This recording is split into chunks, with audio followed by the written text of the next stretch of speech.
नमस्कार मित्रांनो, मराठी माहिती खजिना या यूट्यूब चॅनलमध्ये आपले स्वागत आहे।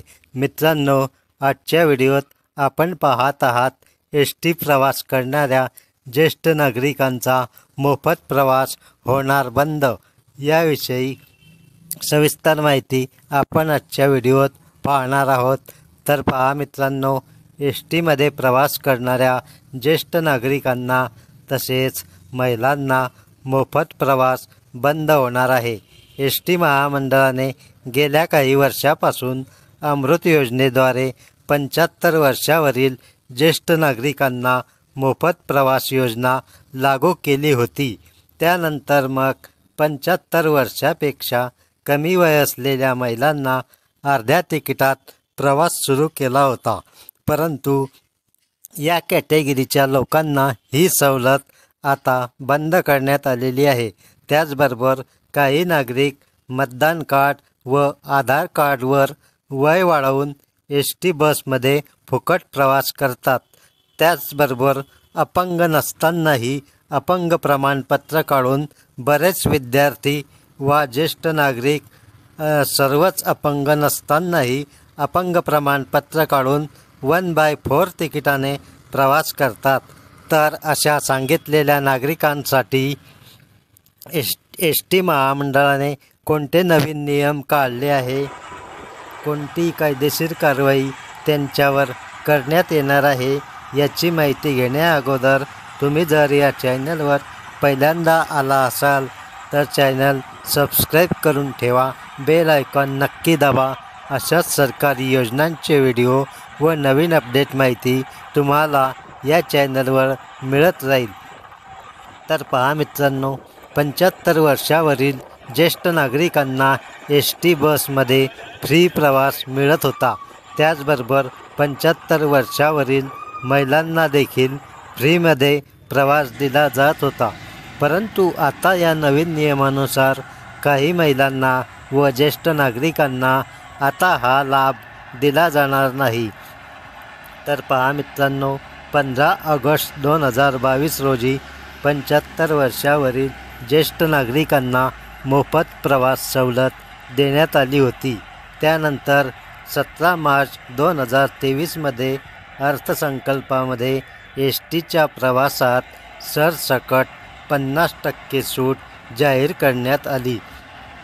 तर त्या संदर्भातील नियम काय आहे हे अनेकांना माहिती नाही, कारण आता सवलतीचा लाभ घेण्यासाठी तुम्हाला नवीन कोणते कार्ड काढावे लागणार आहे, जसे की महिलांसाठी प्रवास भाडे इतरांप्रमाणेच असणार की वेगळे दर लागू होणार, एस टी महामंडळाचा नेमक्या कोणत्या बसमध्ये महिलांना या सवलतीचा लाभ घेता येईल।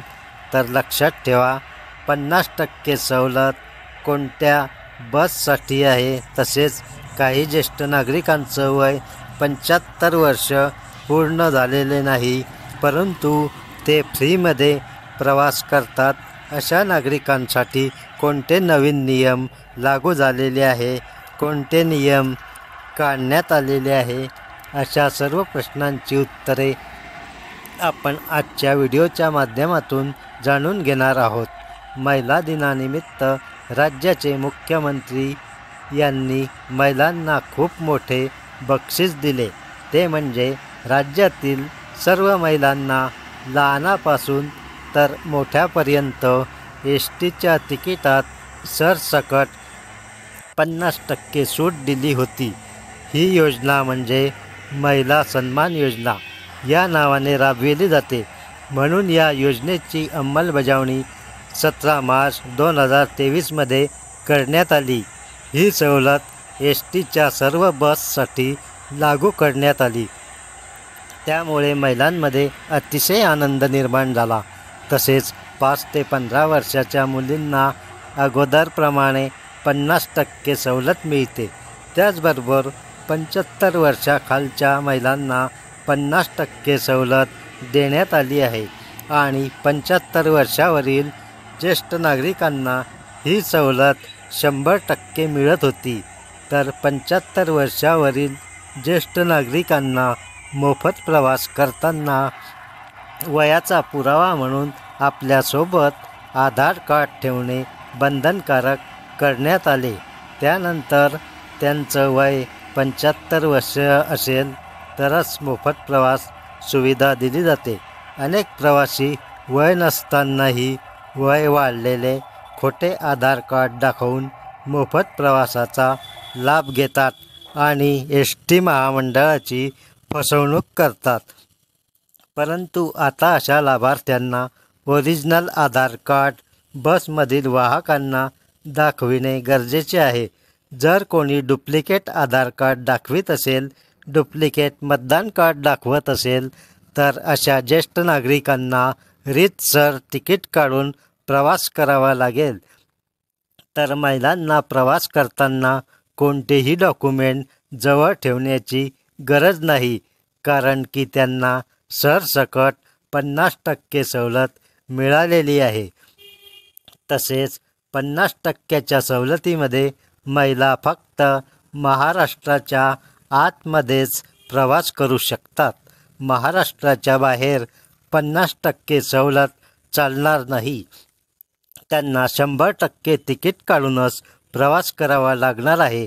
त्यामुळे हा नियम बघूनच प्रवास करावा. त्याचबरोबर डुप्लिकेट अपंग प्रमाणपत्र काढून बरेच प्रवासी 1/4 तिकीट काढून एस.टीचा प्रवास करतात आणि एस.टी. महामंडळाची फसवणूक करतात.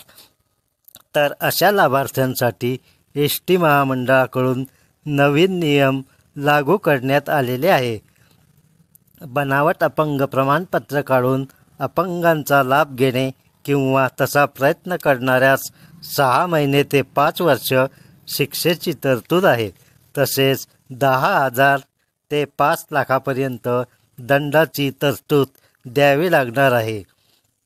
त्याचबरोबर एस.टी. महामंडळाच्या वाहतूक विभागाच्या 2018 सालच्या परिपत्रकानुसार एस.टीमधून HIV बाधित व डायलिसिस व हिमोफिलियाग्रस्त रुग्ण आदींना विनामूल्य प्रवास देण्यात आला होता.